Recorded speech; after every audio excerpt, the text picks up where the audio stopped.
Kehidupan adalah panggung sandiwara, dan saya, Rihanna, adalah karakter utama yang baru menyadari bahwa saya telah memainkan peran bodoh selama bertahun-tahun. Peran sebagai istri yang setia, ibu yang berbakti, dan yang paling menyakitkan, seorang dermawan yang dimanfaatkan. Suami saya, Rio, adalah definisi kesempurnaan di mata semua orang. Dia penyayang, selalu menyediakan bahunya saat saya lelah, dan kesabarannya seolah tak bertepi.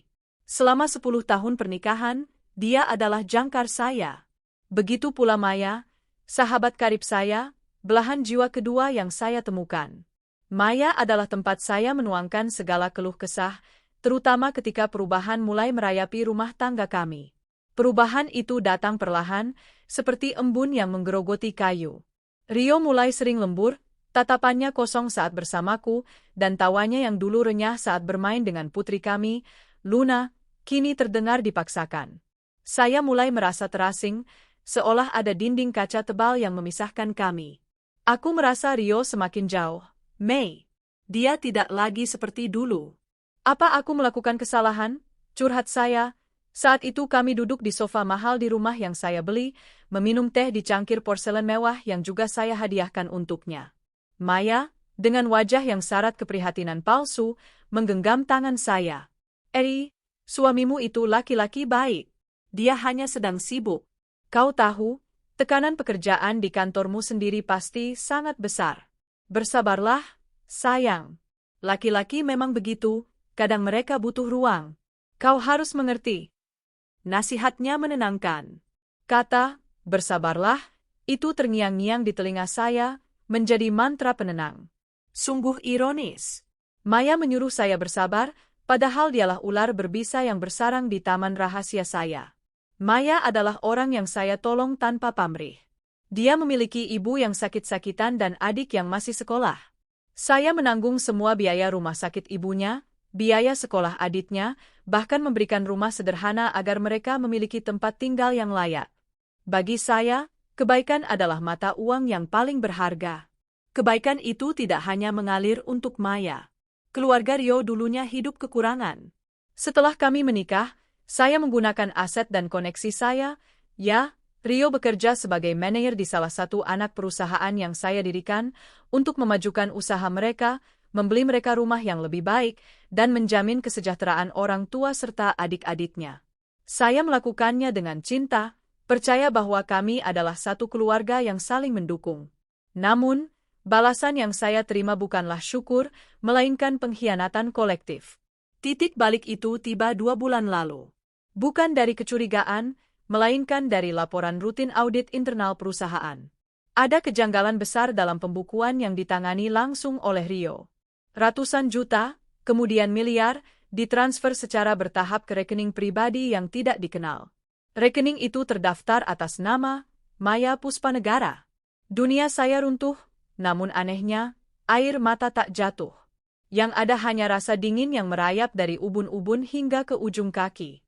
Saya bukan hanya dikhianati oleh suami dan sahabat, tapi juga dirampok, digerogoti. Mereka, 2 orang yang paling saya percayai dan sayangi, sedang membangun istana dari puing-puing kepercayaan saya. Sejak saat itu, saya berhenti menjadi Rihanna si istri bodoh.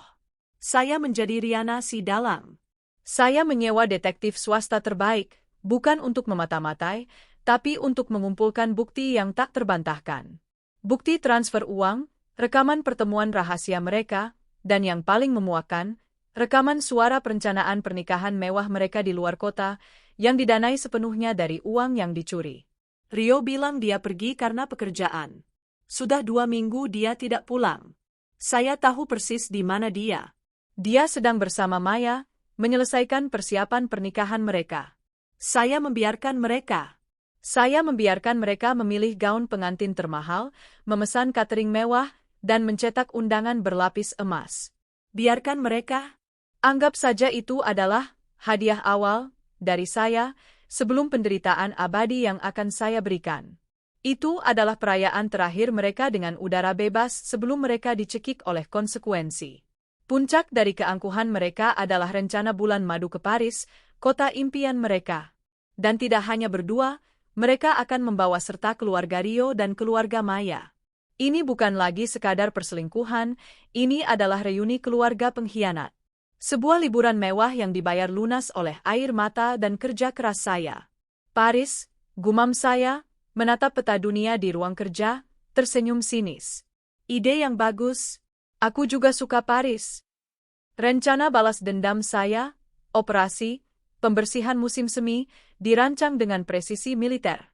Saya melibatkan tim pengacara elit, agen real estate, dan kepala keamanan perusahaan. Semua bergerak dalam senyap. Aset finansial, ATM dan rekening, semua rekening bank utama, kartu kredit, dan ATM Rio dan Maya terhubung ke sumber daya perusahaan dan pribadi saya. Saya mengatur sistem pemblokiran otomatis yang akan aktif pada detik-detik mereka mencoba membeli tiket penerbangan di bandara. Aset nyata, sertifikat rumah kami, mobil-mobil atas nama Rio, yang dibeli dengan uang saya, dan yang paling penting, rumah yang saya berikan kepada Maya, semuanya sudah diproses peralihan kepemilikannya. Rumah Maya sudah dijual. Rumah kami sudah dikunci gembok. Mobil Rio sudah saya sita dan ditarik ke garasi rahasia. Aset karir, Rio adalah manajer di perusahaan saya. Saya adalah pemilik perusahaan. Tidak ada yang lebih mudah dari memecatnya. Surat pemecatan dengan alasan penggelapan dana dan pelanggaran kepercayaan sudah disiapkan. Menunggu waktu yang tepat untuk dikirim ke HRD. Saya bahkan telah menyiapkan dokumen hukum untuk menjamin dia tidak akan mendapatkan pekerjaan yang layak di industri ini lagi. Rencana pelarian, di tengah semua kekacauan ini, yang paling penting bagi saya adalah Luna. Putri saya. Kami tidak akan menunggu di reruntuhan. Kami akan pergi ke Paris, seperti yang mereka rencanakan, namun dengan cara yang jauh berbeda. Saya sudah menyiapkan unit penthouse baru di Paris, sekolah terbaik untuk Luna, dan visa tinggal. Kami akan berangkat pada hari yang sama, penerbangan yang sama, waktu yang sama. 3 hari setelah pernikahan mewah mereka, tibalah hari keberangkatan. Rio menelepon pagi itu, suaranya dipenuhi kegembiraan palsu. Sayang, aku sudah di bandara. Kami akan segera check-in untuk ke Paris. Nanti kukirim foto-foto yang indah, ya. Doakan perjalanan kami lancar. Tentu, Rio, jawab saya lembut. Semoga perjalananmu sangat lancar. Senyum saya melebar. Rio mengira ini adalah kebahagiaannya. Padahal, ini adalah pintu nerakanya. Di Terminal Internasional Bandara, pukul 14 waktu Indonesia Barat. Suasana riuh rendah mewarnai terminal keberangkatan. Di salah satu sudut, berkumpul rombongan besar. Rio, mengenakan kemeja bermerek baru, tampak gagah. Di sebelahnya, Maya, berseri-seri dalam pakaian desainer yang juga dibayar oleh saya, memegang tangan Rio. Kedua keluarga Rio yang kini hidup berkecukupan dan keluarga Maya yang baru saja terangkat derajatnya, berkumpul dengan wajah penuh kebanggaan dan kebahagiaan. Ayo, cepat, Rio. Beli tiketnya. Pesawat kita sebentar lagi boarding, desak Ibu Maya.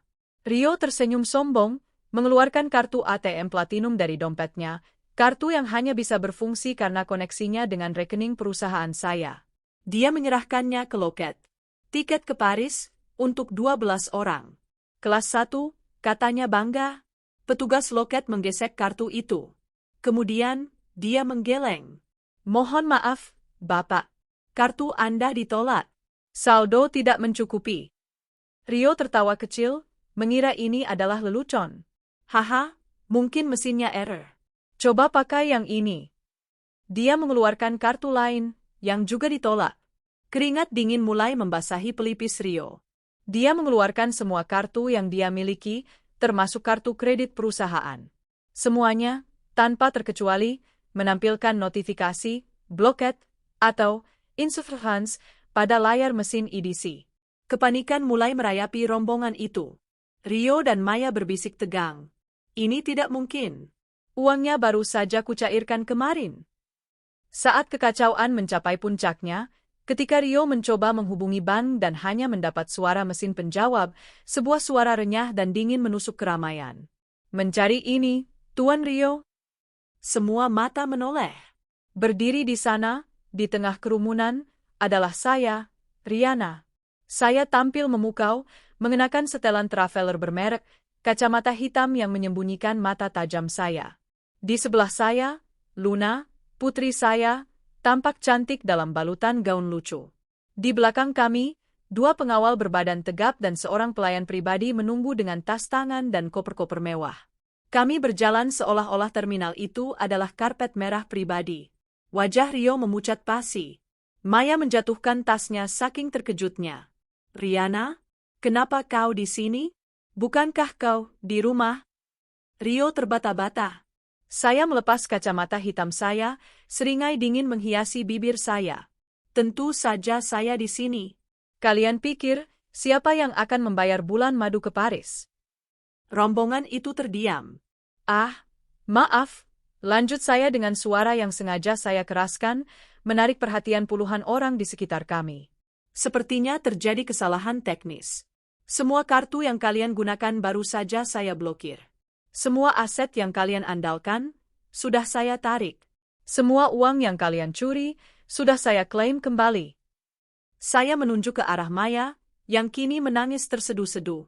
Terutama kau, Maya. Kau menyuruhku bersabar sambil kau menggali lubang kuburku.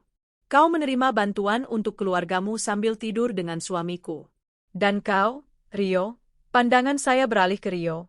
Kau mengkhianatiku, merampok perusahaan yang memberimu makan, dan menggunakan uangku untuk menikahi wanita jalang ini. Kalian merencanakan pernikahan dan bulan madu mewah ke Paris. Dan rencana itu hanya sampai di sini, di bandara ini. Saya melangkah maju, menjulurkan tangan ke salah satu pengawal. Dia menyerahkan sebuah amplop coklat. Saya melemparkannya ke wajah Rio. Itu surat pemecatanmu, Rio. Dan itu juga dokumen pengadilan untuk gugatan perceraian dan pengembalian dana. Nikmatilah hari pertama hidup barumu sebagai seorang pengangguran miskin yang tidak punya rumah di depan keluarga yang akan segera menyalahkanmu. Wajah Maya dan keluarganya dipenuhi amarah bercampur ketakutan. Mereka mulai mencaci maki Rio. Keluarga Rio juga menatapnya dengan penuh kebencian. Rencana mewah mereka hancur dalam hitungan detik. Saya berbalik, memberi isyarat kepada pengawal untuk mengambil koper saya. Luna, sayang, panggil saya lembut, memeluk putri saya. Kita pergi ke Paris. Mama akan tunjukkan menara Eiffel yang asli. Bukan janji kosong dari orang-orang jahat. Saat saya berjalan menuju pintu masuk first class, saya melirik ke belakang. Rombongan pengkhianat itu panik, berteriak, dan menyalahkan satu sama lain. Mereka terdampar tanpa uang sepeser pun. Bulan madu ke Paris telah berubah menjadi jalan kaki pulang yang memalukan. Beberapa jam kemudian, saat pesawat saya lepas landas menuju langit Paris yang cerah, saya melihat notifikasi di ponsel. Rumah Rio terkunci. Rumah Maya sudah dibongkar oleh agen properti. Kisah balas dendam saya baru saja dimulai. Bagi Riana, perjalanan menuju Paris terasa seperti ritual pembersihan jiwa. Di dalam kabin kelas 1 yang mewah, sambil menikmati sampanye dingin dan hidangan gourmet, dia membiarkan dirinya merasakan kedamaian yang sudah lama hilang. Luna tertidur pulas di kursi sebelahnya, kelelahan namun bahagia setelah melihat-lihat pesawat. Nyonya Riana, sapa kepala pelayan pribadi Riana, Tuan Hadi, dengan hormat. Saya sudah menerima konfirmasi dari tim pengacara. Semua aset yang diblokir oleh Rio dan Maya telah ditarik kembali ke akun perusahaan dan pribadi Nyonya. Penjualan rumah Maya telah selesai, dan uangnya telah masuk ke kas cadangan Anda, sesuai dengan perjanjian yang sudah mereka tanda tangani saat Nyonya memberikan rumah itu. Riana tersenyum, senyuman yang kini bukan lagi topeng, melainkan representasi kekuatan yang baru ditemukan. Bagus, Hadi. Dan bagaimana dengan laporan dari bandara? Sempurna. Mereka telah diwawancarai oleh petugas keamanan karena dianggap mengganggu ketertiban. Setelah itu, tidak ada yang bisa mereka lakukan. Mereka bahkan tidak memiliki cukup uang tunai untuk taksi kembali ke kota. Mereka terpaksa jalan kaki sebentar, sebelum akhirnya menumpang angkutan umum dengan uang receh yang tersisa di saku celana Rio. Jalan kaki. Riana tertawa pelan, suara tawanya murni dan merdu. Itu adalah permulaan yang bagus. Anggap saja itu sesi grounding gratis. Setelah terbang tinggi dengan uang orang lain, mereka harus kembali menginjak bumi. Benar-benar diinjak. Dia memandang keluar jendela, melihat hamparan awan putih. Balas dendam terasa dingin, bersih, dan sangat memuaskan. Ini bukan tentang kemarahan, ini adalah tentang keadilan, tentang menuntut kembali harga diri dan kerja kerasnya yang telah dirampok. Sementara Riana menikmati penerbangannya, rombongan pengkhianat itu sedang menghadapi realitas paling brutal.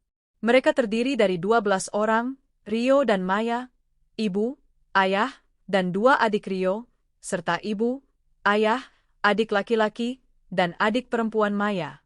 Mereka semua mengenakan pakaian terbaik mereka, yang kini terlihat konyol dan menyedihkan saat berdesak-desakan di dalam bus kota yang panas. Keterkejutan di bandara telah berganti menjadi kemarahan histeris, dan kemarahan itu sepenuhnya ditujukan pada 2 orang yang mereka anggap bertanggung jawab, Rio dan Maya. "Apa-apaan ini, Rio?" teriak Ibu Rio, suaranya melengking. "Kau bilang semuanya sudah beres. Kau bilang uang Riana tak terbatas. Kita sudah menjual perhiasan dan sapi yang kita punya untuk gaun pengantin Maya, dan sekarang, kita hanya sampai di sini." Ayah Rio menimpali, wajahnya merah pada menahan malu. "Kita dipermalukan di depan orang banyak. Anakku, kau menukar istri sesempurna Riana dengan wanita ular ini." Maya, yang biasanya terlihat tenang, kini tersentak. Keluarga Maya, yang tadinya memujanya karena menjanjikan hidup mewah, kini beralih menyerang. "Maya, katanya kau manajer keuangan di perusahaan suaminya. Kenapa kau tidak tahu kalau uang itu ditarik?" Ayah Maya menuntut, mencengkeram lengan putrinya. Maya menangis terseduh-seduh.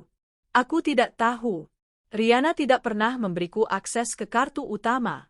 Dia hanya memberiku ATM gaji, dan yang lain hanya untuk biaya pengobatan ibuku.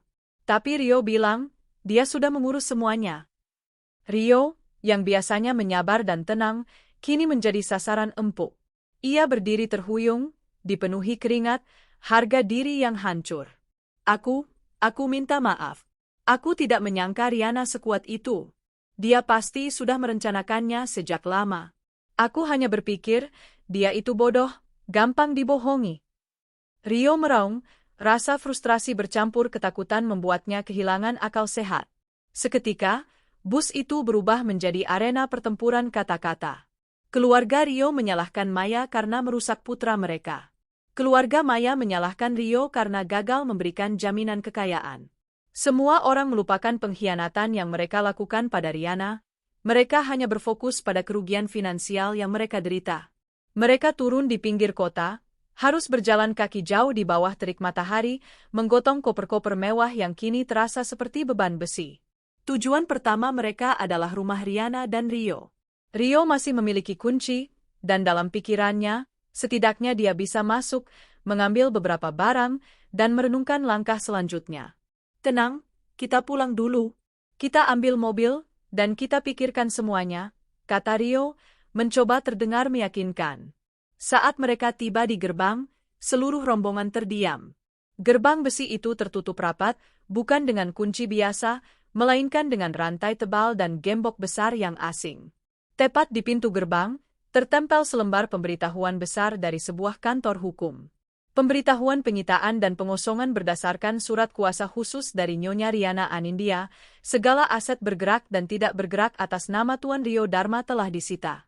Penggantian kunci telah dilakukan. Segala upaya untuk masuk akan dianggap sebagai pelanggaran properti. Rio menarik napas, seolah dadanya tertusuk. Dia mencoba kunci rumahnya, tentu saja, tidak cocok. "Riana, si jalang itu." Rio membanting ranselnya ke tanah. "Dia mengunci rumah kita. Dia tidak punya hak." Ayah Rio menarik-narik Rio dengan panik. "Lalu kita tidur di mana malam ini? Di mana mobilnya? Kau bilang kau punya 2 mobil, Rio?" Rio menoleh ke garasi, yang kini kosong melompong. Dia sudah menyitanya. Dia menulisnya di surat pemecatanku." Keputusasaan mulai mencekik mereka. Ibu Rio ambruk di halaman berumput, meratap. Adik-adik Rio yang selama ini menikmati kiriman uang dari Riana, kini menatap kakak ipar mereka dengan kebencian. "Tidak apa-apa, Rio," bisik Maya, mencoba menenangkan. "Kita bisa ke rumahku. Masih ada rumahku. Kau bisa tinggal di sana, kita jual saja perabotan yang ada untuk modal sementara." Sinar harapan tipis muncul di mata Rio. Rumah Maya. Rumah pemberian Riana, yang kini menjadi satu-satunya tempat berlindung.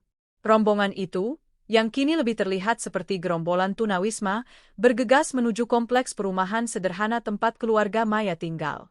Sepanjang jalan, mereka sudah merencanakan bagaimana mereka akan menjual rumah itu secepat mungkin untuk mendapatkan uang. Namun, kejutan terakhir Riana menunggu mereka di sana. Saat mereka tiba di alamat itu, yang mereka temukan bukanlah rumah Maya, melainkan kerumunan pekerja bangunan yang sibuk membongkar atap dan jendela. Di halaman depan, sebuah papan besar tertancap dengan tulisan mencolok, "Dijual, kepemilikan baru." Seorang mandor menghampiri mereka. "Maaf, bapak-bapak, ibu-ibu, ada perlu apa di sini? Ini rumah saya." Maya berteriak, air mata bercampur debu di wajahnya. Mandor itu mengernyit. "Tidak, Nona. Rumah ini sudah resmi berpindah tangan 2 hari yang lalu. Kami sudah mendapat instruksi dari pemilik baru untuk merenovasinya total. Pemilik lama sudah menerima uangnya dan melepaskan semua klaim." Rio mengambil napas dalam-dalam, mengingat dokumen pemberian rumah yang pernah Riana tunjukkan. Itu adalah dokumen yang sangat ketat, menyatakan bahwa rumah itu dibeli dengan uang Riana dan akan kembali ke kepemilikan Riana jika terjadi pelanggaran moral atau pengkhianatan dalam ikatan persahabatan mereka. Dokumen itu ditandatangani oleh Maya. "Maya, kau menandatangani surat-surat apa saja yang Riana berikan?" tanya Rio, suaranya serak. Maya menggeleng panik. "Aku tidak tahu." "Dia hanya menyuruhku tanda tangan surat, pengikatan janji persahabatan, dan surat, jaminan aset, agar aku aman. Aku percaya padanya." Kehancuran total. Rumah Rio disita. Rumah Maya dijual. Keluarga mereka kini benar-benar tidak memiliki tempat untuk menaruh kepala. Malam itu, rombongan itu terdampar di teras rumah orang tua Rio yang masih sederhana, satu-satunya properti yang tidak terjamah Riana karena dibeli jauh sebelum mereka menikah. Namun, rumah itu terlalu kecil untuk menampung 12 orang yang depresi dan marah. Ibu Maya mendekat kepada Rio, suaranya menusuk. "Kau yang menghancurkan putriku. Dia sekarang tidak punya apa-apa. Ibunya sakit, adiknya tidak bisa sekolah lagi. Kau yang menjanjikan surga, kau yang memberinya neraka." Ayah Rio menatap putranya dengan jijik. "Kau bukan lagi putraku, Rio. Kau menghancurkan kehormatan keluarga kita. Kita kini dicap sebagai perampok dan pengkhianat. Semua yang kau berikan pada kami, semua yang kau banggakan, itu bukan milikmu. Itu milik Riana." Keluarga yang tadinya bersatu dalam kegembiraan pesta dan liburan kini terpecah belah oleh kemiskinan dan rasa malu.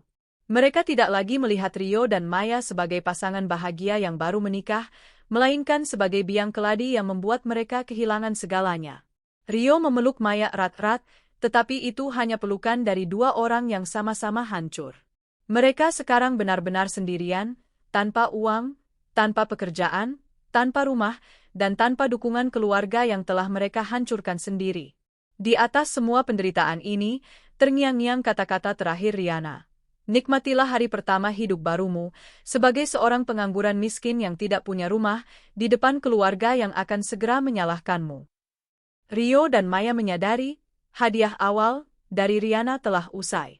Kini, penderitaan abadi baru saja dimulai. Mereka telah meremehkan Riana si istri bodoh. Mereka lupa bahwa Riana adalah seorang CEO, seorang dalang yang mampu menggerakkan dunia hanya dengan 1 kali ketukan di layar ponselnya. Dan Riana, yang kini tengah menatap menara Eiffel yang berkilauan dari jendela penthouse-nya di Paris, tahu bahwa bab 2 dari balas dendamnya telah ditutup dengan sempurna. Paris di bulan itu terasa seperti kanvas yang baru dicat, segar, cerah, dan penuh janji. Riana dan Luna telah menetap dengan nyaman di sebuah penthouse modern di dekat Arc de Triomphe. Jendela kaca setinggi langit-langit menyuguhkan pemandangan kota yang berkilauan, jauh dari hawa pengkhianatan yang menyesakkan. Riana tidak lagi menghabiskan waktunya menangisi masa lalu. Ia mendedikasikan dirinya sepenuhnya untuk Luna dan dirinya sendiri. Luna, yang masih kecil, dengan cepat beradaptasi dengan sekolah internasional barunya dan menikmati taman-taman indah di Paris. Riana, dibantu oleh Tuan Hadi dan tim pengawal barunya, mengelola kerajaan bisnisnya dari jarak jauh, membuat keputusan-keputusan strategis di sela-sela jadwal mengantar Luna ke sekolah. Setiap pagi, setelah menyelesaikan panggilan konferensi dengan Jakarta, Riana akan duduk di balkonnya, menikmati kopi, dan membaca surel dari tim pengacaranya yang dipimpin oleh Nyonya Sarah, seorang ahli hukum yang terkenal kejam di meja hijau. Surel-surel itu berisi laporan kemajuan gugatan perceraian dan tuntutan ganti rugi terhadap Rio. Drama pengadilan akan dimulai, Nyonya, tulis Nyonya Sarah dalam surel terbarunya. Sidang pertama kasus penggelapan dana dan perceraian Tuan Rio Dharma dan Nyonya Maya Puspanegara dijadwalkan 3 hari dari sekarang. Saya pastikan, ini akan menjadi pertunjukan yang menghibur. Riana tersenyum tipis. Dia tidak perlu hadir. Bukti-bukti yang dikumpulkannya, termasuk rekaman pengakuan Rio dan Maya tentang rencana pencurian aset dan pernikahan mereka, ditambah dokumen transfer bank yang detail, sudah lebih dari cukup untuk menenggelamkan mereka. Sementara Riana menikmati kroasang dan kebebasan, Rio dan Maya hidup dalam ketakutan dan kemiskinan yang mencekik. Mereka masih menumpang di rumah kecil orang tua Rio, sebuah rumah yang kini terasa seperti penjara. Keluarga besar yang tadinya berpura-pura bahagia kini berubah menjadi hakim yang kejam. Setelah 2 minggu berlalu, Rio belum berhasil mendapatkan pekerjaan. Dunia kerja di industrinya, yang didominasi oleh koneksi Riana, kini telah mengetahui kasus pemecatannya. Alasan, penggelapan dana, yang dicantumkan dalam surat pemecatan Rio dari perusahaan Riana berfungsi sebagai label merah permanen di dahi Rio. Setiap wawancara berakhir dengan penolakan sopan. Kami tidak bisa mengambil risiko mempekerjakan seseorang dengan catatan pelanggaran kepercayaan sebesar ini, Tuan Rio, kata seorang HRD pada Rio melalui telepon. Maya juga mengalami hal serupa? Tidak hanya tidak bisa mendapatkan pekerjaan, ia juga menjadi sasaran utama kemarahan Ibu Rio. Lihat, ulahmu, Rio. Ulahmu, Maya, hardik Ibu Rio suatu malam, melemparkan koran ke wajah Rio.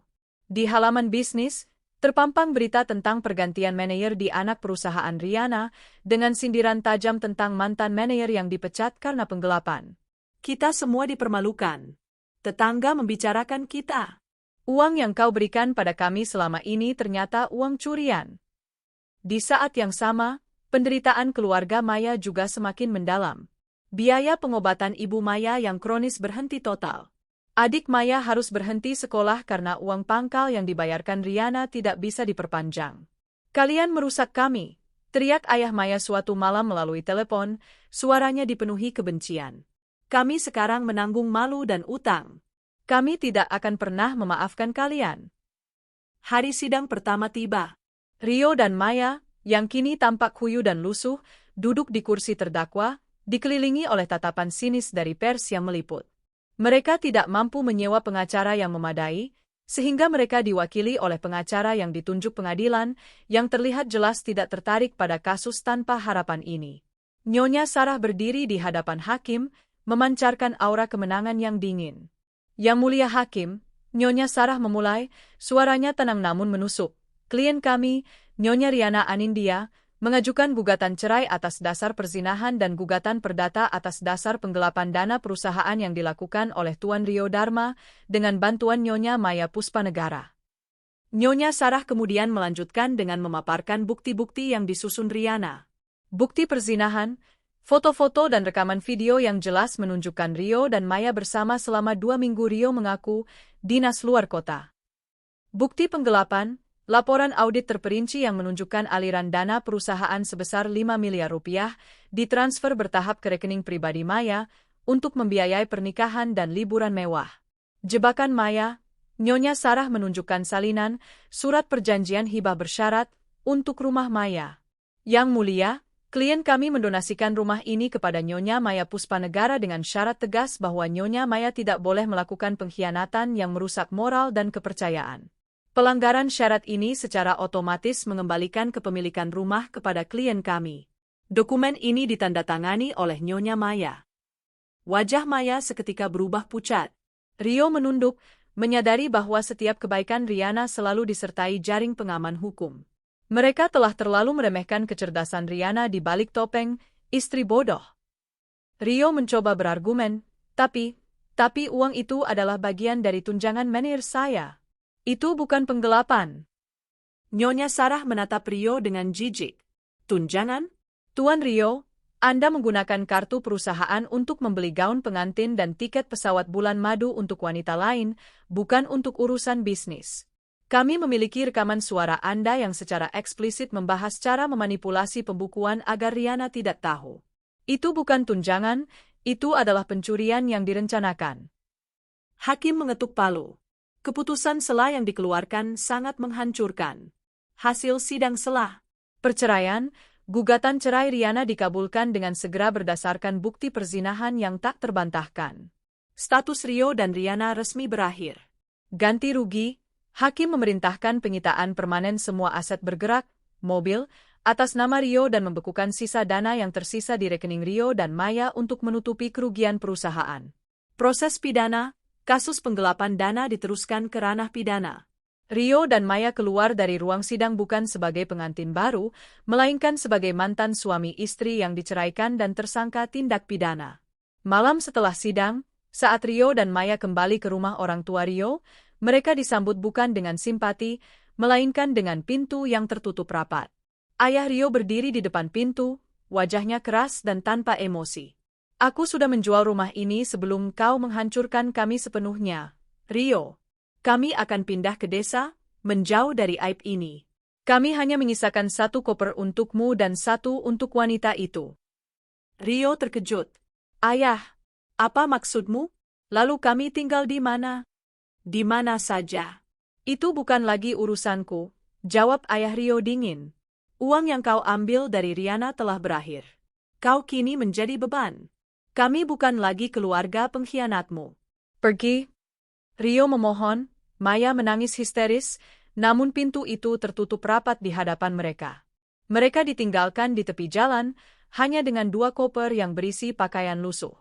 Mereka kini benar-benar tunawisma, tanpa pekerjaan, tanpa uang, dan tanpa dukungan keluarga yang telah mereka manfaatkan.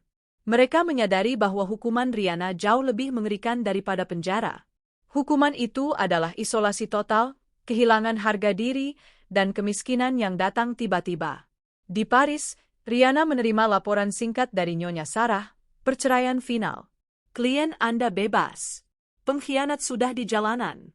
Riana menutup laptopnya, mematikan layar yang menampilkan foto Menara Eiffel. Dia memeluk Luna yang baru bangun tidur. Mulai sekarang, sayang, bisik Riana, mencium kening Luna, kita akan menjalani hidup yang sesungguhnya. Hidup yang dibangun di atas kejujuran dan kekuatan, bukan kebohongan dan air mata. Malam setelah diusir oleh ayah Rio, mantan pasangan pengantin baru itu tidur di sebuah bangku taman di sudut kota. Koper-koper mewah yang seharusnya berisi pakaian bulan madu kini menjadi bantal yang keras dan dingin. Pakaian desainer yang mereka kenakan di hari pernikahan dan di bandara kini terasa kotor, lecek, dan ironis. Realitas kemiskinan menghantam mereka seperti palu godam. Rio, yang selama ini terbiasa dengan fasilitas mewah, lift pribadi, dan mobil ber-AC, kini harus berhadapan dengan nyamuk, suara sirene, dan aroma sampah yang menyengat. Maya, yang dulunya adalah sahabat kaya, yang dimanjakan, kini merasa jijik dan takut. Rio, aku tidak bisa tidur di sini. Bagaimana kalau ada orang jahat? Bisik Maya, mencengkeram lengan Rio. Lalu kau mau tidur di mana, Mei? Di penthouse Riana? Rio menyergah. Kesabarannya, yang dulu merupakan topeng sempurna, telah menguap bersama kekayaan Riana. Semua ATM kita diblokir. Aku bahkan tidak punya uang untuk membeli air minum. Keesokan harinya, mereka mencoba menjual barang-barang di dalam koper mereka, pakaian mewah, jam tangan, dan ponsel terbaru. Namun, karena mereka tidak memiliki dokumen identitas yang layak, semuanya ada di koper yang disita, mereka hanya mendapat harga yang sangat rendah dari pengepul barang bekas. Uang itu hanya cukup untuk menyewa kamar kos sempit dan kotor di pinggiran kota selama seminggu. Rio mencari pekerjaan. Tidak ada yang mau menerimanya. Statusnya sebagai tersangka penggelapan dana dan kegagalan yang dipublikasikan di media sosial, berkat tips anonim dari tim Riana, telah menutup semua pintu. Bahkan pekerjaan sebagai pelayan restoran pun menolaknya. Maaf, Mas, kami cari orang yang punya pengalaman kerja fisik. Mas kelihatannya lebih cocok kerja di kantoran, kata pemilik warung soto, menatap Rio yang tampak canggung memegang sapu. Tekanan finansial dan sosial mulai menggerogoti apa yang mereka sebut sebagai cinta sejati. Setiap percakapan berakhir dengan pertengkaran sengit. Ini semua salahmu, Rio. Maya menangis, melempar sikat gigi murah ke arahnya. Kau bilang Riana itu bodoh. Kau bilang kau sudah menguasai semua asetnya. Kau bilang kau CEO di balik layar. Kenyataannya, kau hanya kacung yang bisa dia pecat dan buang kapan saja. Diam, Maya. Kalau kau tidak serakah, kita tidak akan begini. Kau terus mendesakku untuk segera menikahimu, mengambil uang lebih banyak, dan membeli villa di Bali. Aku melakukan ini untukmu, balas Rio, wajahnya memerah. Cinta macam apa ini? Kau hanya mencintai uangku, uang Riana. Tentu saja aku mencintai uangmu. Kau pikir kenapa aku meninggalkan hidupku yang sudah menderita untukmu? Kau menjanjikanku Paris. Kau menjanjikanku kemewahan. Maya berteriak histeris. Hubungan mereka, yang dibangun di atas dasar pengkhianatan dan materialisme, tidak mampu bertahan semenit pun di bawah tekanan kesulitan. Rio menyadari, wanita yang dikhianati oleh Riana adalah monster yang sama sekali berbeda dengan wanita yang dicurinya. Dalam keputusasaan, Rio teringat bahwa ia masih memiliki beberapa koneksi, teman-teman lamanya, atau paman dan bibi Riana. Dia memutuskan untuk menelepon mereka. Setiap panggilan berakhir dengan kegagalan yang memalukan. Panggilan 1, mantan rekan kerja. Halo, bro? Ini Rio. Aku cuma mau tanya kabar. Oh, Rio. Maaf, aku sedang rapat. Dan tolong, jangan telepon ke nomor ini lagi. Aku tidak mau terlibat dalam masalahmu dengan Riana. Aku butuh pekerjaan, tahu. Klik. Panggilan 2, Paman Riana. Paman, ini Rio. Paman, tolong aku. Riana sudah terlalu jauh. Dia menyita segalanya. Rio, aku adalah paman Riana. Dan aku adalah pemegang saham di perusahaannya. Seluruh keluarga kami berdiri di belakang Riana. Kau menipu anak kami, Rio. Jangan pernah hubungi kami lagi. Nikmati balasanmu. Riana telah menutup semua celah. Jauh sebelum dia pergi ke Paris, dia telah menghubungi semua kerabat dekat dan kolega penting, menyajikan bukti pengkhianatan Rio dan Maya, memastikan bahwa mereka akan diisolasi sepenuhnya. Tidak ada simpati, tidak ada uluran tangan. Mereka benar-benar ditinggalkan. Di Paris, Riana menerima laporan rutin. Tuan Hadi menunjukkan foto-foto Rio dan Maya yang tidur di bangku taman. Menurut laporan pengawal yang mengikuti mereka, Nyonya, mereka kini menginap di kos-kosan kumuh dan bertengkar setiap hari. Mereka sudah mencapai titik terendah secara finansial dan sosial. Riana menyesap tehnya. Belum, Hadi. Ini baru permulaan dari penderitaan fisik dan sosial. Penderitaan sejati adalah penderitaan psikologis yang berkelanjutan. Mereka masih memiliki harapan semu, harapan untuk lolos dari tuntutan pidana. Maksud Nyonya? Kasus pidana penggelapan 5 miliar rupiah itu hukuman penjara. Rio dan Maya ketakutan. Mereka akan melakukan apa saja untuk menghindari penjara. Dan di sanalah jebakan terakhir saya berada. Riana menghubungi Nyonya Sarah di Jakarta. Sarah, saya punya tawaran untuk Rio dan Maya. Kirimkan surat ke pengacara mereka. Saya, Riana Anindya, bersedia mencabut gugatan pidana dengan satu syarat, yaitu ganti rugi sosial. Beberapa hari kemudian, Rio dan Maya menerima surat dari pengacara Riana. Mata mereka berbinar penuh harapan. Peluang untuk menghindari penjara. Mereka bergegas ke kantor pengacara yang ditunjuk pengadilan. Surat itu dibacakan. Nyonya Riana Anindya bersedia mencabut gugatan pidana penggelapan dana terhadap Tuan Rio Dharma dan Nyonya Maya Puspanegara dengan syarat pengembalian aset penuh. Semua kerugian finansial dianggap sudah dipulihkan melalui penyitaan aset. Klausul ganti rugi sosial, the humiliation clause sebagai ganti rugi atas kerusakan reputasi dan moral, Rio dan Maya harus menandatangani kontrak untuk bekerja di salah satu yayasan sosial milik Riana di lokasi yang sangat terpencil di pedalaman Kalimantan selama minimal 5 tahun. Kondisi kerja, gaji ditetapkan 0 rupiah, 0 rupiah. Mereka hanya akan menerima tempat tinggal sederhana dan makanan seadanya.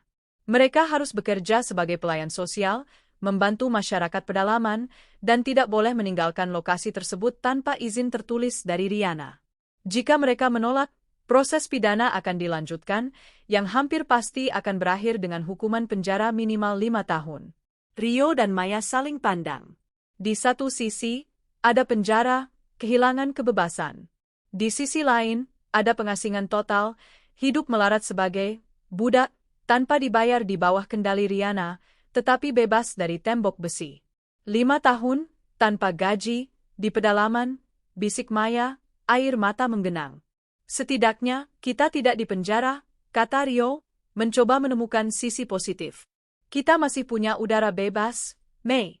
Riana ingin kita menderita, tapi dia tidak bisa memenjarakan kita. Ironisnya, jebakan Riana bukan untuk memenjarakan mereka secara fisik, tetapi secara psikologis. Dengan menerima tawaran itu, mereka memilih penderitaan yang lebih panjang dan berkelanjutan, penderitaan yang harus mereka jalani setiap hari sambil tahu bahwa penderitaan itu sepenuhnya diatur oleh wanita yang mereka hianati. Mereka menandatangani kontrak itu. Mereka memilih kebebasan yang terasa seperti hukuman mati yang diperpanjang. 1 minggu setelah menandatangani klausul ganti rugi sosial yang mengerikan, Rio dan Maya didampingi oleh seorang perwakilan dari Yayasan Sosial Riana menuju bandara kecil di pedalaman Kalimantan.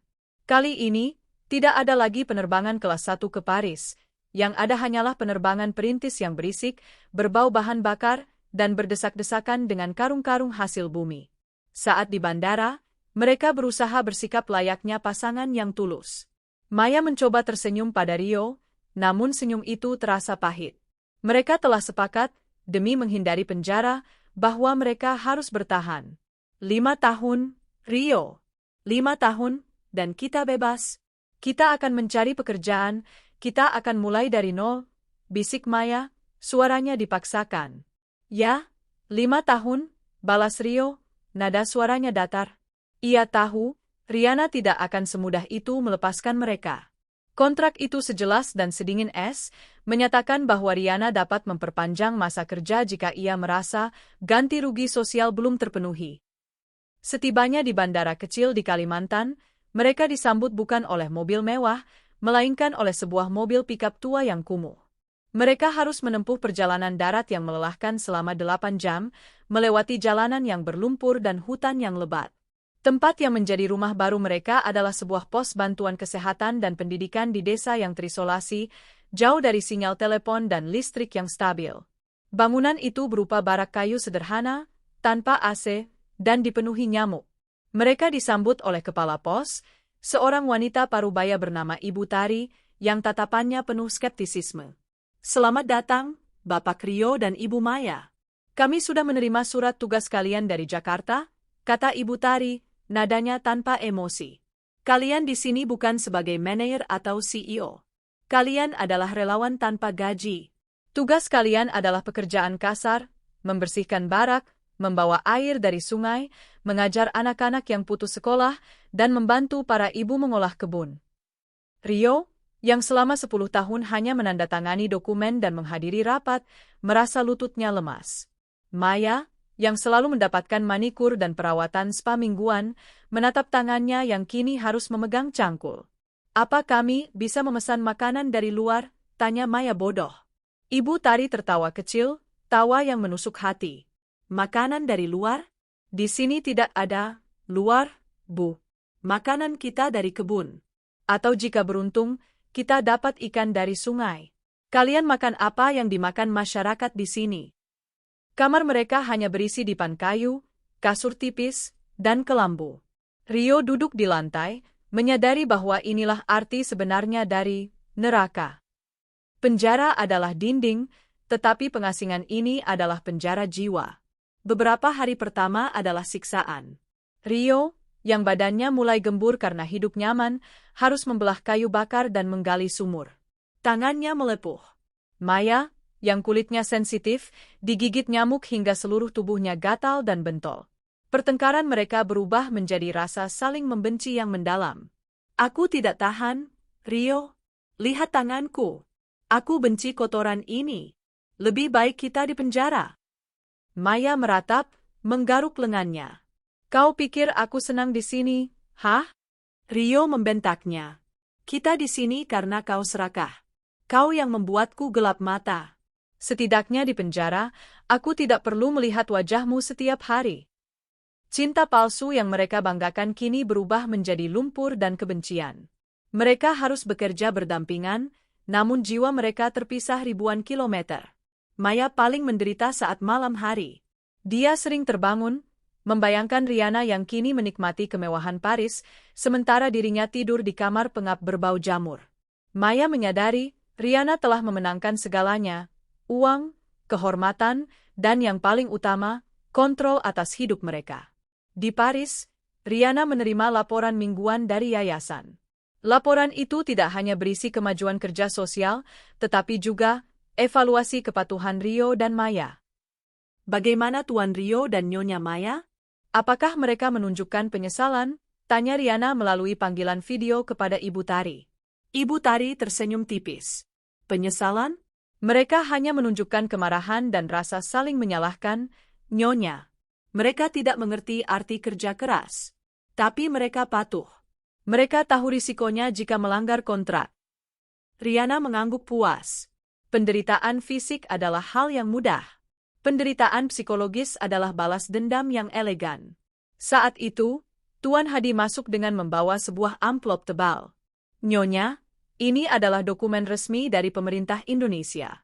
Dokumen untuk Luna. Riana membuka amplop itu. Di dalamnya adalah surat-surat imigrasi dan kewarganegaraan ganda untuk Luna. Sempurna, gumam Riana. Luna sudah aman, masa depannya dijamin di sini. Sekarang, saatnya memutuskan sepenuhnya ikatan dengan masa lalu. Riana mengeluarkan ponsel lamanya, ponsel yang dia gunakan saat Rio dan Maya mulai beraksi. Ponsel itu berisi semua kontak lama dan kenangan tentang masa lalunya yang manis, yang kini terasa beracun. Hadi, kata Riana, matanya dingin menatap layar. Hubungi kantor pusat. Pastikan semua cloud dan server perusahaan yang berisi arsip Rio Dharma dan Maya Puspanegara dihapus permanen. Saya tidak ingin jejak mereka ada dalam sejarah bisnis saya. Mereka harus menjadi non-eksisten. Kemudian, Riana mengirim satu pesan terakhir melalui koneksi satelit yayasan kepada Rio dan Maya, pesan yang akan muncul di ponsel sederhana yang mereka gunakan di pos itu. Isinya hanya satu kalimat. Selamat menikmati 5 tahun pertama ganti rugi sosialmu. Jangan pernah mencari saya. Kami sudah pindah ke dunia yang berbeda. Rio dan Maya membaca pesan itu di tengah lumpur setelah seharian bekerja keras. Pesan itu seolah menusuk jantung mereka. Riana tidak hanya mengambil segalanya, dia juga menghapus keberadaan mereka dari dunianya. 5 tahun, atau mungkin seumur hidup, mereka akan terperangkap di hutan, sementara Riana dan Luna menjalani kehidupan baru yang cerah di Paris. Mereka menyadari, Riana telah menutup tirai sepenuhnya. Mereka telah menjadi hantu di dunia yang pernah mereka kuasai. 2 tahun berlalu sejak Riana meninggalkan Jakarta dan menciptakan kehancuran bagi para pengkhianat. Waktu telah membuktikan bahwa keputusannya adalah langkah menuju pembebasan, bukan pelarian. Di Paris, Riana bukan lagi janda yang diceraikan. Dia adalah femme d'affaires, wanita bisnis yang dihormati. Ia berhasil menstabilkan dan memperluas kerajaan bisnisnya dari Eropa, memanfaatkan koneksi lama dan membangun kemitraan baru. Perusahaan di Jakarta, yang kini dijalankan oleh CEO baru yang loyal dan kompeten, mencatat pertumbuhan yang fantastis. Luna, putri Riana, telah beradaptasi sepenuhnya. Dia fasih berbahasa Prancis, unggul di sekolahnya, dan keceriaannya adalah obat paling mujarab bagi Riana. Setiap akhir pekan dihabiskan dengan mengunjungi museum, piknik di Champ de Mars, atau sekadar menikmati es krim di tepi sungai Seine. Riana telah berhasil menciptakan surga untuk putrinya, sebuah kehidupan yang bebas dari racun dan kebohongan masa lalunya. Riana sesekali menatap laporan rutin yayasan yang datang dari Jakarta, tetapi kini ia melihatnya tanpa emosi. Laporan itu bagaikan pembacaan neraca utang, sekadar angka dan fakta bahwa utang karma Rio dan Maya masih harus dibayar. Ia kini lebih fokus pada proyek filantropi baru yang ia jalankan di Afrika, memastikan bahwa kebaikan yang ia sebarkan tidak lagi jatuh ke tangan pengkhianat, tetapi benar-benar bermanfaat. Sementara itu, di pos bantuan kesehatan dan pendidikan yang terisolasi di Kalimantan, Rio dan Maya telah menjalani 1,5 tahun hukuman yang mengerikan. Wajah mereka yang tadinya mulus dan terawat kini dipenuhi noda, kulit mereka terbakar matahari, dan tangan mereka kapalan akibat kerja paksa yang brutal, mencangkul, membersihkan toilet umum, dan mengangkut semen untuk pembangunan ulang barat.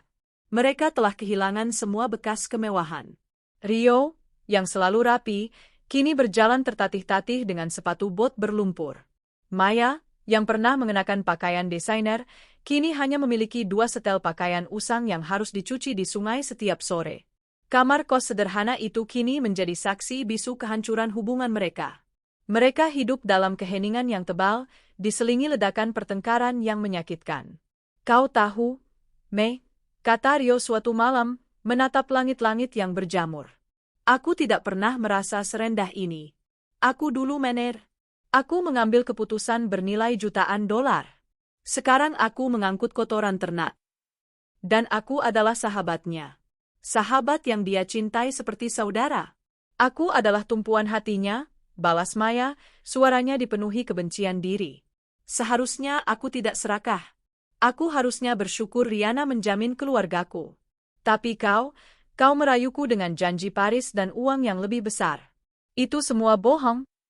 Mereka tidak lagi berdebat tentang cinta, tetapi tentang kesalahan siapa yang lebih besar dalam rencana mereka. Rio menyalahkan keserakahan Maya. Maya menyalahkan kebodohan Rio dalam meremehkan Riana. Mereka berdua terperangkap dalam lingkaran saling menyalahkan tanpa akhir. Kepala pos, Ibu Tari, adalah bagian yang paling halus dan paling efektif dari balas dendam Riana. Ibu Tari memperlakukan mereka dengan adil, tetapi tanpa kehangatan sedikit pun. Dia adalah pengawas tanpa kompromi. Seringkali, Ibu Tari akan bercerita kepada Rio dan Maya tentang kebaikan Riana, tanpa menyadari, atau berpura-pura tidak menyadari, siapa mereka. Lihatlah ini, Bapak Rio, Ibu Maya, kata Ibu Tari suatu pagi, menunjukkan sebuah alat penyaring air baru yang dikirim melalui yayasan. Nyonya Riana adalah malaikat. Dia ingat janji masa lalunya untuk membantu desa ini. Semua yang kita nikmati di sini, obat-obatan, buku pelajaran, seragam sekolah anak-anak, semua dari kebaikan beliau. Setiap kata pujian untuk Riana adalah cambuk bagi Rio dan Maya. Mereka dipaksa untuk hidup sebagai antagonis dalam kisah Riana, dikelilingi oleh protagonis dan bukti kebaikan Riana yang kontras dengan kejahatan mereka. Ironisnya, mereka harus bekerja keras untuk sebuah yayasan yang didanai oleh wanita yang mereka benci dan yang kini mengendalikan nasib mereka. Penyesalan itu mulai membunuh Rio secara perlahan. Dia bukan menyesal karena menyakiti Maya, tetapi menyesal karena menghancurkan Riana, satu-satunya sumber keamanan dan kebahagiaannya yang nyata. Satu malam, saat Rio dan Maya sedang mencuci piring di belakang barak di bawah cahaya lampu minyak yang remang-remang, Ibu Tari menerima paket khusus melalui kurir. Paket itu berisi beberapa materi promosi dan laporan tahunan terbaru dari yayasan yang dikirim dari kantor pusat Jakarta. Keesokan harinya, saat Rio membersihkan meja di kantor pos, ia melihat sebuah map terbuka di meja Ibu Tari. Di dalamnya, terselip beberapa cetakan foto. Rio tidak sengaja menjatuhkannya. Saat ia memungutnya, jantungnya serasa berhenti berdetak. Itu adalah foto Riana dan Luna.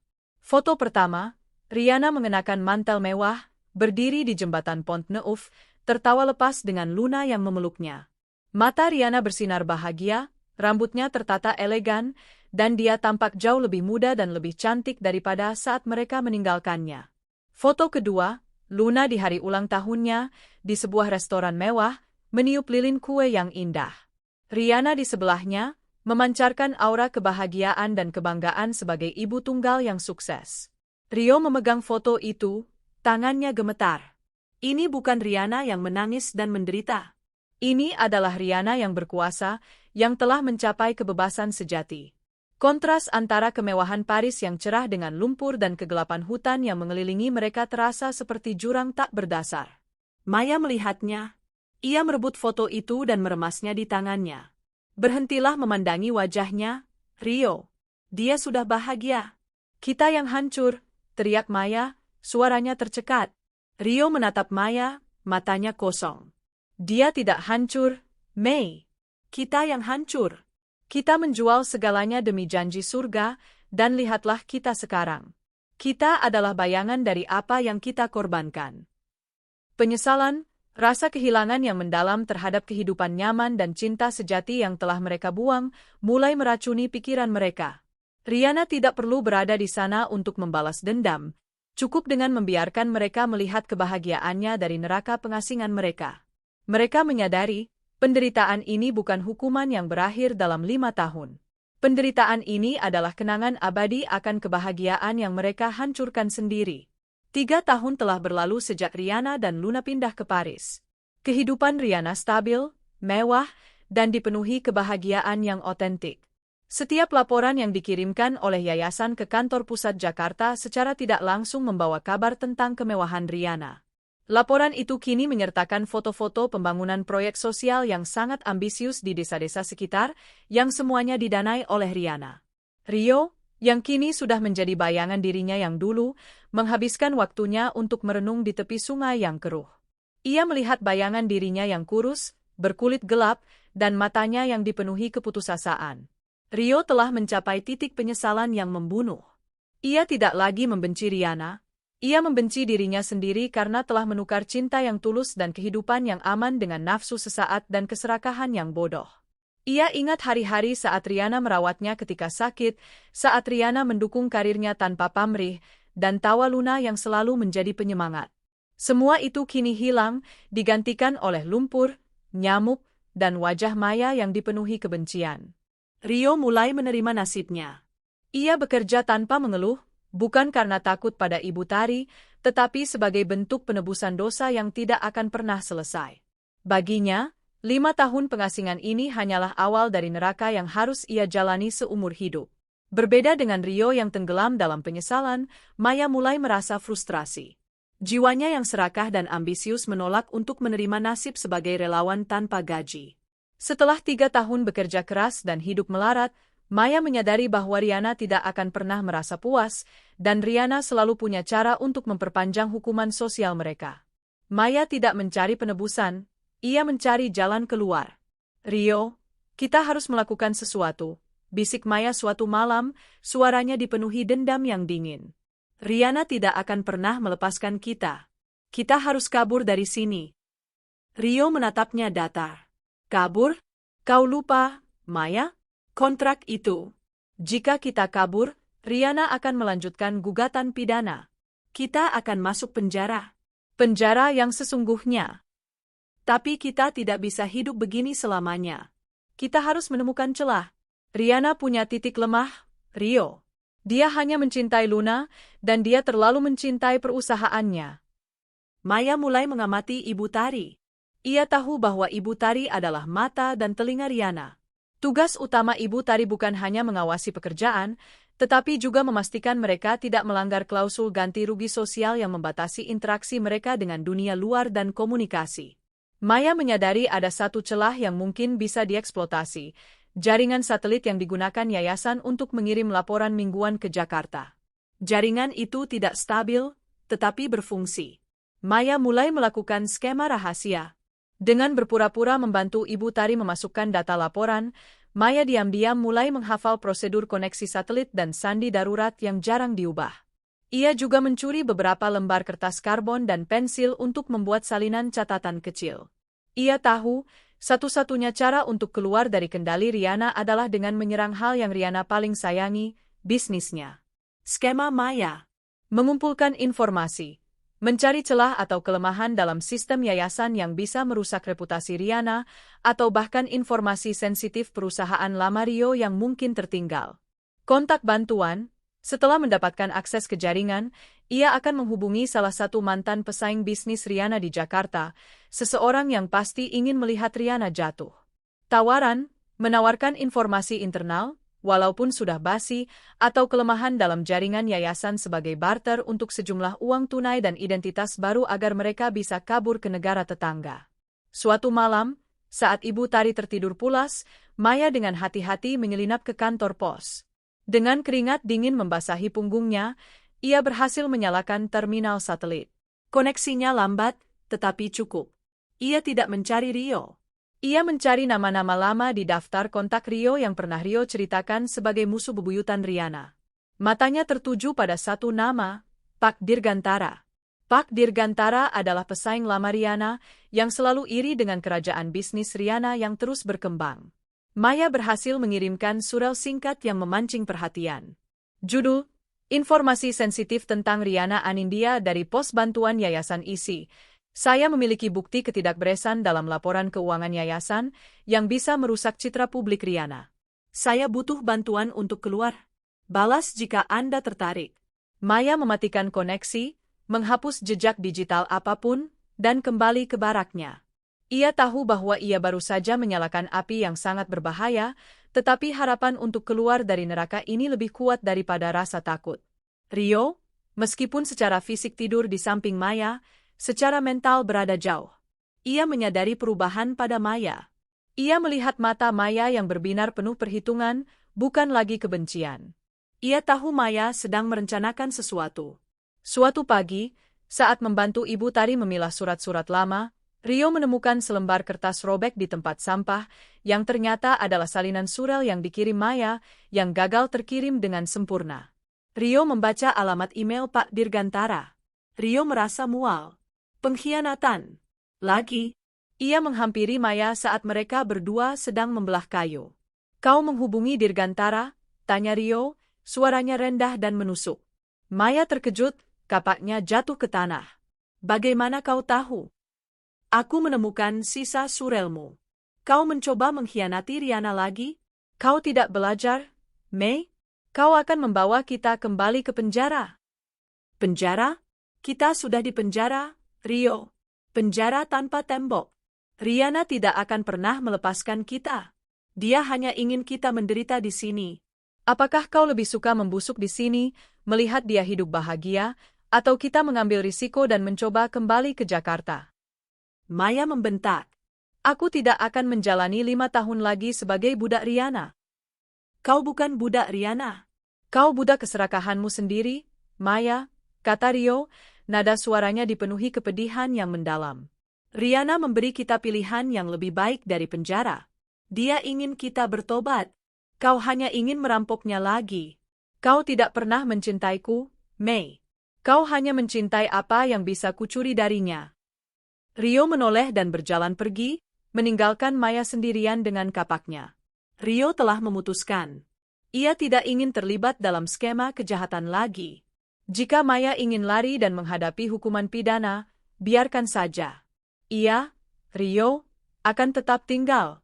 Ia akan menerima penderitaannya sebagai harga atas penyesalan yang kini ia rasakan. Maya menatap Rio yang menjauh, senyum sinis dan dingin muncul di wajahnya. Baiklah, Rio. Kalau begitu, aku akan pergi sendiri.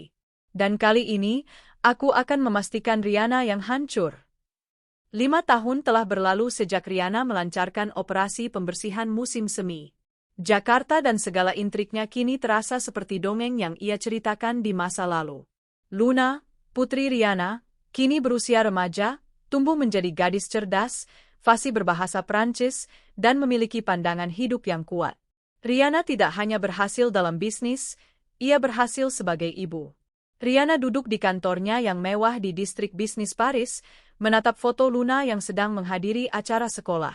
Keputusannya 5 tahun lalu, menghancurkan segalanya untuk membangun kembali, adalah keputusan terbaik dalam hidupnya. Ia kini memiliki kebebasan finansial dan emosional yang tak tergoyahkan. Meskipun Riana tidak secara aktif mencari hubungan baru, hidupnya tidak lagi sepi. Ia dikelilingi oleh sahabat-sahabat sejati, rekan kerja yang loyal, dan bahkan ada seorang pengusaha Eropa yang menunjukkan ketertarikan serius. Riana kini memiliki pilihan, sebuah kemewahan yang dulu tidak ia sadari saat terperangkap dalam kepalsuan rumah tangganya. Di pos bantuan terpencil di Kalimantan, matahari terbenam menyambut akhir dari 5 tahun yang menyiksa. Rio, yang kini berusia 40 tahun, tampak jauh lebih tua dari usianya. Tubuhnya kurus namun kuat, tangannya kasar dan dipenuhi bekas luka. Rio telah menemukan kedamaian yang aneh dalam kerja keras. Ia tidak lagi peduli pada uang, kekuasaan, atau kemewahan. Ia hanya peduli pada pekerjaannya, mengajar anak-anak membaca dan membantu menanam pangan. 5 tahun di pos itu telah mengubah Rio sepenuhnya. Penyesalannya telah menjadi penebusan dosa yang tulus. Ia tidak pernah berbicara dengan Maya sejak ia pindah ke gudang 2 tahun lalu. Ia telah belajar hidup sendiri, tenang, dan menerima bahwa ia tidak akan pernah bisa kembali ke kehidupan lamanya. Sebaliknya, Maya hancur total. Ia menyelesaikan 5 tahun kontraknya dengan kebencian di mata dan kemarahan di hatinya. Maya tidak pernah menerima takdirnya. Ia terus mengeluh, menolak beradaptasi, dan selalu menyalahkan Rio atas segala penderitaannya. Setelah upaya pengkhianatan terakhirnya gagal total, ia tenggelam dalam depresi dan histeria. Ia menjadi kurus, tidak terawat, dan tatapannya seringkali kosong. Ibu Tari, sang kepala pos, mencatat semua ini dengan detail. Pada hari terakhir masa hukuman 5 tahun, Ibu Tari memanggil Rio dan Maya ke kantor pos. Suasana tegang. Rio menatap lantai. Maya menatap Ibu Tari dengan mata yang menuntut. Hari ini, Bapak Rio dan Ibu Maya, ujar Ibu Tari, meletakkan 2 amplop di meja, adalah hari terakhir masa ganti rugi sosial kalian, sesuai dengan klausul yang kalian tanda tangani. Saya telah mengirimkan laporan akhir kepada Nyonya Riana di Paris. Ibu Tari menatap Rio. Bapak Rio, Anda telah menunjukkan ketulusan dan ketekunan yang luar biasa dalam 3 tahun terakhir. Anda adalah satu-satunya di pos ini yang tidak pernah absen mengajar anak-anak. Kemudian, Ibu Tari menoleh ke Maya, nadanya berubah dingin. Ibu Maya, Anda telah menyelesaikan kontrak ini secara fisik, tetapi tidak secara emosional. Anda terus-menerus melanggar aturan kecil, meracuni suasana, dan menolak berintegrasi. Ini semua tercatat dalam laporan. Maya berdiri, tidak mampu menahan diri. Jadi, apa keputusannya? Kita bebas atau tidak? Kapan kita dapat tiket pesawat kembali ke Jakarta? Ibu Tari menggeleng. Itu tergantung pada Nyonya Riana. Ada satu hal yang perlu kalian ketahui. Nyonya Riana telah meninggalkan satu opsi terakhir dalam kontrak kalian. Ibu Tari membuka dokumen di mejanya. Klausul keempat, keputusan akhir keberadaan. Klausul itu menyatakan bahwa setelah 5 tahun, Riana memiliki hak mutlak untuk menentukan apakah Rio dan Maya akan diizinkan kembali ke kehidupan normal, atau apakah mereka harus tetap terikat pada yayasan, bahkan hingga batas waktu yang tidak ditentukan. Nyonya Riana akan mengirimkan keputusannya malam ini, kata Ibu Tari. Kalian bisa kembali ke barak masing-masing. Besok pagi, kita akan tahu nasib kalian. Rio kembali ke gudang tuanya, tidak merasa senang maupun takut. Baginya, kehidupannya yang sekarang sudah lebih baik daripada kehidupan penuh kepalsuan di Jakarta. Namun, ia berharap Riana setidaknya memberinya kebebasan untuk pergi, mungkin mencari kehidupan sederhana di desa lain. Maya, di kamarnya, berjalan mondar-mandir dalam kegilaan yang nyaris sempurna. Dia tidak bisa melakukan ini padaku. Aku sudah bekerja keras. Dia tidak bisa menahanku di sini seumur hidupku. Rio tahu bahwa Maya akan melakukan hal gila. Ia hanya berharap Maya tidak melibatkan dirinya lagi. Pukul 22, lampu di kantor pos menyala. Ibu Tari menerima surel terenkripsi dari Paris. Riana telah membuat keputusan. Keesokan paginya, suasana di pos bantuan terasa sunyi. Rio dan Maya, sama-sama pucat dan kurang tidur, berdiri di depan Ibu Tari. Ibu Tari memandang mereka berdua, lalu membuka amplop pertama, yang ditujukan kepada Maya. Ibu Maya. Ini adalah keputusan Nyonya Riana Anindya. Ibu Tari membaca dengan suara yang dingin. Berdasarkan pelanggaran berulang, kurangnya penyesalan, dan upaya pengkhianatan yang tercatat pada tahun ketiga, Nyonya Riana memutuskan bahwa Anda belum memenuhi ganti rugi sosial. Klausul keempat diaktifkan. Anda harus tetap berada di pos ini sebagai relawan. Status Anda akan ditinjau kembali 5 tahun dari sekarang. Wajah Maya seketika berubah menjadi topeng horor. Tidak mungkin. Aku akan menuntutnya. Aku akan lari. Lari? Ibu Tari menyeringai tipis. Silakan, Ibu Maya. Jika Anda melarikan diri, dokumen yang Anda tanda tangani tahun lalu, yang mengakui upaya Anda menghubungi musuh bisnis Nyonya Riana, akan langsung dikirim ke Kejaksaan Agung. Anda akan dicari dan dipenjara seumur hidup. Pilihlah, Maya. Penjara fisik atau penjara tanpa tembok di sini. Maya ambruk ke tanah, menangis histeris. Ia terperangkap. Ia selamanya terikat pada belas kasihan Riana, yang memilih untuk tidak memenjarakannya, tetapi menguncinya dalam kemiskinan dan isolasi yang ia benci. Kemudian, Ibu Tari mengambil amplop kedua, ditujukan kepada Rio. Tuan Rio, keputusan Anda berbeda. Ibu Tari menatap Rio. Nyonya Riana mencatat penebusan dosa Anda yang tulus dan kerja keras Anda untuk yayasan. Oleh karena itu, Nyonya Riana membebaskan Anda sepenuhnya dari klausul ganti rugi sosial. Anda bebas pergi. Semua dokumentasi hukum telah dicabut. Anda adalah warga negara bebas sepenuhnya, tanpa catatan kriminal. Namun, ia menyertakan satu lampiran. Rio tercengang, tetapi tetap tenang. Ia menerima amplop itu. Di dalamnya, ada surat tulisan tangan yang singkat, tanpa emosi, dari Riana. Rio, saya memberimu kebebasan. Anda sudah membayar utang Anda kepada saya. Tapi jangan pernah, sekalipun, mencoba mendekati Luna atau kehidupan baru saya.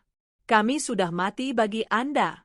Jika Anda melanggar batasan ini, saya tidak akan ragu untuk menghancurkan Anda lebih jauh. Carilah kehidupan yang tenang. Saya doakan Anda berhasil. Rio merasakan kelegaan yang dingin, bercampur kesedihan yang tak terkatakan. Kebebasan, tetapi disertai isolasi total dari satu-satunya hal yang ia cintai, putrinya. Itu adalah hukuman yang sempurna untuknya. Rio mengangguk, meletakkan surat itu di sakunya. Ia berbalik dan berjalan menuju gudang, mengambil ranselnya yang lusuh. Ia bahkan tidak menoleh ke arah Maya yang masih meratap di lantai. Maya memohon, Rio, jangan tinggalkan aku. Kau berjanji. Rio berhenti di ambang pintu, menatap langit hutan yang mendung. Janji kita berakhir 5 tahun lalu, Mei. Sekarang, kita berdua membayar harga pengkhianatan kita sendiri. Aku memilih kebebasanku. Kau memilih nerakamu. Rio berjalan menjauh, meninggalkan pos bantuan, meninggalkan hutan, meninggalkan Maya, dan meninggalkan masa lalunya selamanya. Ia berjalan menuju kehidupan baru yang sederhana dan penuh penyesalan, sementara Maya ditinggalkan sendirian dalam perangkap yang dibuat oleh sahabat terbaiknya sendiri. Rio berjalan selama 3 hari 3 malam, menjauhi pos bantuan tanpa tujuan yang pasti. Ransel lusuh di punggungnya terasa ringan.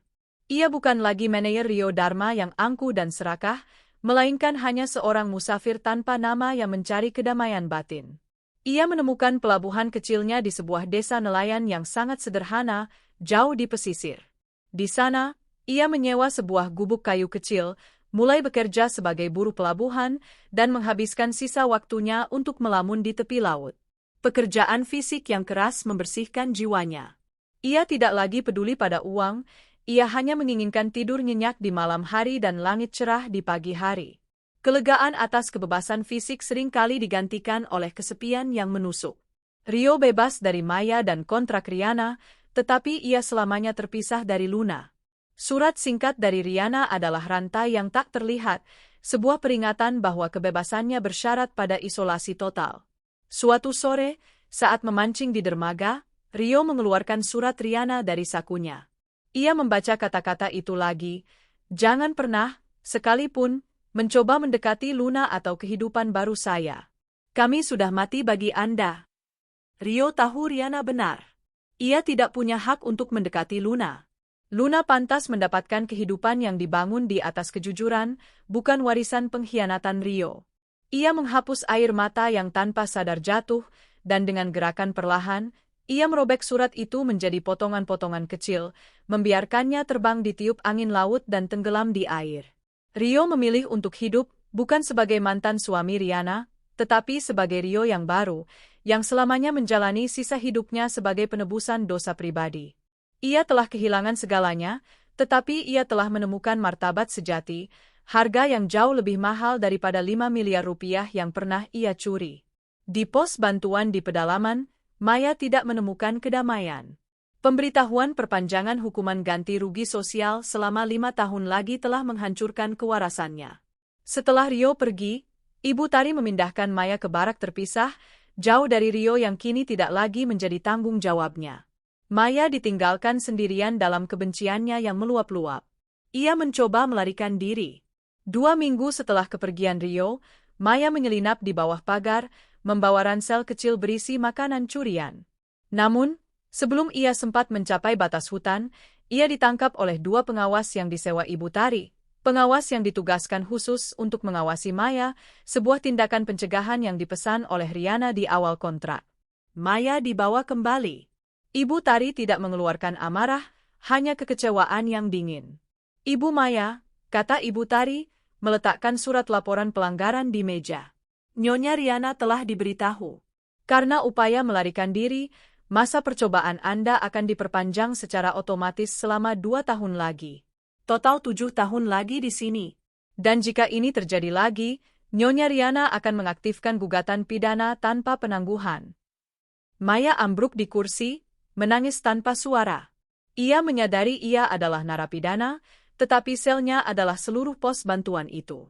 Ia terikat pada kontrak yang tidak memiliki batas akhir yang pasti, dikendalikan oleh kebaikan yayasan yang ia benci. Ia menghabiskan sisa hari-harinya dalam kemarahan yang membara. Ia menjadi bayangan yang mengganggu, terus-menerus mencari celah, tetapi selalu dihentikan oleh sistem pengawasan yang sempurna.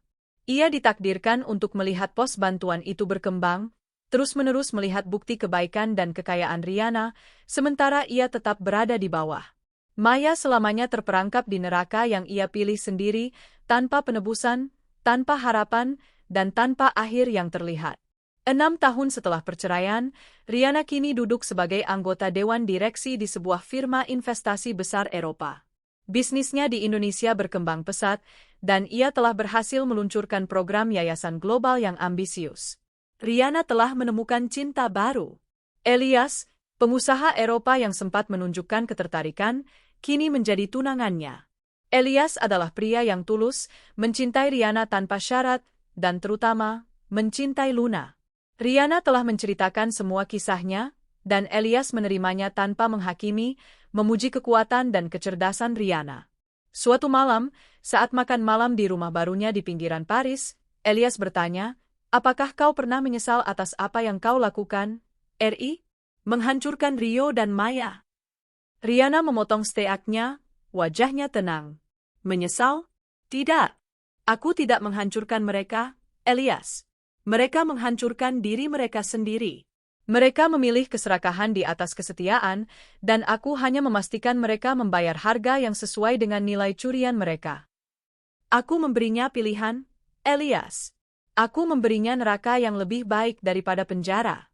Rio memilih penebusan, dan dia mendapatkan kebebasan. Maya memilih pengkhianatan, dan dia mendapatkan belenggu abadi. Itu bukan balas dendam, itu adalah keadilan yang diterapkan dengan presisi." 3 tahun kemudian, Riana dan Elias menikah dalam sebuah upacara sederhana namun elegan di sebuah chateau kuno di Prancis. Luna, kini seorang wanita muda yang cantik, menjadi pengiring pengantin ibunya. Itu adalah hari yang dipenuhi tawa, cinta, dan harapan yang murni. Di tengah pesta, Riana menerima sebuah pesan singkat melalui jaringan pribadi Tuan Hadi, pos bantuan, laporan rutin dari Ibu Tari. Relawan Maya Puspanegara menunjukkan tanda-tanda depresi berat dan isolasi sosial. Rio Dharma masih di lokasi yang dirahasiakan, hidup damai sebagai nelayan. Riana membaca pesan itu. Tidak ada amarah. Tidak ada kepuasan yang brutal. Hanya keheningan. Ia hanya merasa kasihan pada betapa sia-sianya kehidupan Maya yang sekarang. Ia mematikan ponselnya dan meletakkannya di meja. Tiba-tiba, ia menyadari bahwa balas dendamnya telah selesai, bukan saat Rio dan Maya dipermalukan di bandara, tetapi pada saat ia benar-benar berhenti peduli. Ia berjalan ke arah suaminya, Elias, dan putrinya, Luna. Ia memeluk mereka berdua, merasakan kehangatan dan stabilitas yang sesungguhnya. "Mulai sekarang," kata Riana, menatap mata Luna, "kita hanya akan melihat ke depan. Masa lalu sudah berakhir. Kisah kita yang sebenarnya baru dimulai." Kisah tentang Rihanna adalah kisah tentang bagaimana seorang wanita yang dianggap bodoh, penyayang, dan lemah, menemukan kekuatan tersembunyi untuk membersihkan hidupnya dari racun pengkhianatan. Ia tidak hanya bangkit, ia menggunakan kecerdasan dan sumber dayanya untuk memastikan bahwa keadilan ditegakkan dengan cara yang paling teliti dan mematikan. Rio menemukan kedamaian dalam kesendirian dan penebusan dosa yang tulus. Maya menemukan isolasi abadi dalam keserakahannya. Dan Rihanna? Ia menemukan kebebasan sejati di kota cahaya. Tirai panggung sandiwara hidup itu kini ditutup. Rio dan Maya selamanya terperangkap dalam peran mereka sebagai penjahat. Rihanna, sang dalang, telah meraih akhir bahagia yang ia ciptakan sendiri. 10 tahun telah berlalu sejak Rihanna menutup tirai masa lalunya di Jakarta. Ia kini berusia awal 40-an, namun tampak lebih muda dan bersinar dari sebelumnya. Ia bukan hanya lagi seorang CEO. Ia adalah investor global, dermawan terkemuka, dan salah satu wanita paling berpengaruh di Eropa. Luna, putri Rihanna, kini berusia 20 tahun dan sedang menempuh pendidikan di salah satu universitas bergengsi di Amerika Serikat. Ia tumbuh menjadi refleksi terbaik dari ibunya, cerdas, berhati tulus, dan memiliki kekuatan moral yang teguh. Hubungan Rihanna dan Luna adalah benteng kebahagiaan sejati. Elias, suaminya, adalah pasangan yang sempurna, pendukung, sahabat, dan jangkar Rihanna di dunia barunya. Mereka sering bepergian, menjalankan bisnis mereka dari berbagai sudut dunia, memastikan bahwa tidak ada lagi dinding atau pagar yang membatasi kehidupan mereka. Rihanna sesekali mengingat Rio dan Maya, tetapi ingatan itu sebatas analisis bisnis yang dingin. Mereka adalah sebuah kegagalan yang berhasil ia ubah menjadi kemenangan terbesar dalam hidupnya. Ia tidak lagi menyimpan dendam, ia hanya menyimpan pelajaran. Rihanna telah mencapai kebebasan sejati yang terlepas dari harta, status, atau balas dendam itu sendiri. Di desa nelayan terpencil di Indonesia, Rio Dharma, kini berusia 50-an, telah menemukan kedamaian yang otentik. Ia menjadi nelayan, memperbaiki kapal tua, dan membantu pendidikan anak-anak di sana. Pendapatannya sederhana, tetapi cukup untuk hidup. Rio dikenal sebagai sosok yang tenang, rendah hati, dan selalu membantu. Ia tidak pernah melanggar janji yang ia buat untuk Rihanna. Ia tidak pernah mencoba menghubungi Luna. Namun, ia tidak berhenti memikirkan putrinya. Satu-satunya jendela Rio ke dunia luar adalah televisi lama di warung kopi yang sering menyiarkan berita ekonomi. Suatu malam, ia melihatnya. Di layar, ada Luna. Luna diwawancarai tentang yayasan global Rihanna dan ambisinya untuk melanjutkan pekerjaan filantropi ibunya. Luna tumbuh menjadi wanita muda yang menakjubkan. Rio menatap layar, air mata membasahi pipinya yang keriput. Ia tidak berani mendekat, tetapi ia puas. Putrinya bahagia, aman, dan sukses. Rio mematikan TV, menghapus air matanya. Ia telah kehilangan haknya sebagai ayah, tetapi ia telah mendapatkan penebusan dosanya. Penebusan dosa Rio bukanlah tentang mengembalikan uang, melainkan tentang pengorbanan abadi demi memastikan kebahagiaan putrinya tidak terganggu oleh kehadirannya. Ia tetap menjadi nelayan, menjalani hidup yang tenang, tahu bahwa ia sudah membayar utangnya kepada takdir dan kepada Rihanna. Takdir Maya berakhir dengan kepedihan yang paling mengerikan. Setelah perpanjangan hukuman demi hukuman akibat ketidakpatuhannya, Maya telah menghabiskan total 10 tahun di pos bantuan. Pada tahun ke-10, Ibu Tari mengadakan evaluasi terakhir. Maya, yang kini berusia 40-an, terlihat seperti wanita tua yang lelah, hancur secara mental dan fisik. Kebencian telah merusak jiwanya hingga tak tersisa. Ia masih menyalahkan Rihanna, Rio, dan seluruh dunia. Ibu Tari, yang selalu loyal kepada Rihanna, membuat keputusan akhir, Maya tidak layak untuk diintegrasikan kembali ke masyarakat. Ia masih menyimpan potensi bahaya. Rihanna tidak perlu turun tangan. Kontrak hukum yang ditandatangani Maya memungkinkan yayasan untuk menahannya tanpa batas waktu jika Maya gagal memenuhi kriteria pemulihan sosial. Maya tidak pernah memenuhi kriteria itu. Tahun berikutnya, Maya meninggal di pos bantuan, bukan karena penyakit, tetapi karena kelelahan, depresi yang parah, dan hati yang dipenuhi kebencian. Ia meninggal dalam kesendirian, dikelilingi oleh hutan yang ia benci, tidak pernah melihat menara Eiffel, tidak pernah mendapatkan kembali kemewahan yang ia dambakan. Ia menjadi kisah tragis tentang betapa mengerikannya keserakahan dan pengkhianatan yang tidak pernah ditebus. Kisah Riana, Rio, dan Maya adalah pelajaran tentang keadilan. Riana membuktikan bahwa kebaikan dan kesetiaan tidak boleh disalahartikan sebagai kebodohan. Ia tidak memilih balas dendam yang cepat dan kotor, melainkan keadilan yang dingin, terukur, dan dijamin oleh hukum. Ia menukarkan kerugian emosionalnya dengan kebebasan finansial dan spiritual sejati. Rio membayar dosanya dengan kehilangan satu-satunya yang ia cintai, Luna, dan menemukan kedamaian sejati dalam kemiskinan dan kerja keras. Maya membayar dosanya dengan kehilangan segalanya, termasuk kebebasan, harapan, dan kewarasannya, terperangkap selamanya di neraka tanpa tembok. Tirai telah ditutup. Panggung telah dibersihkan. Riana menjalani kehidupan yang ia bangun sendiri, sementara bayangan masa lalu terkubur di bawah hutan yang lebat dan air laut yang tenang.